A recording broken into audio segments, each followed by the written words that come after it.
அம்மா. வாமா. அம்மா, வீட்டில் ஒரே கஷ்டமா இருக்குமா. குழு வேற வாங்கியிருக்கேன்ல, அதை கட்டணுமா. ஒரு 10,000 இருந்தா தாமா. என்னடி சொல்ற? என்கிட்ட இருந்த காசெல்லாம் உனக்கு கொடுத்துட்டு, கையில கிடந்தது, காலில் கிடந்தது, கழுத்துல கிடந்ததுலாம் அவ்வளவு கொடுத்துட்டு, இப்ப என்கிட்ட என்ன இருக்கு? பூரா கவரிங் தான் போட்டிருக்கேன்.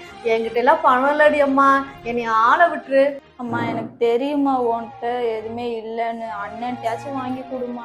அவனுக்குன்னு ஒரு பொண்டாட்டி வந்துட்டா, இனிமேல் நான் கேட்டெல்லாம் வாங்கி தர மாட்டேன்டி. நீ கிளம்புடி ஏன் சார், அண்ணி ஏதோ வந்து கேட்டாங்க, நீங்க அவங்கள கோபமா பேசுனீங்க. இப்ப சோகமா வேற உட்காந்துருக்கீங்க, என்னத்தாச்சு? ஏமா அதை கேட்குற? நானும் எவ்வளோ காசுதாம்மா கொடுக்கறது? என் பையன்கிட்ட வாங்கி அவளும் கஷ்டப்படுறான்னு கேட்குறப்பெல்லாம் கொடுத்தேன்.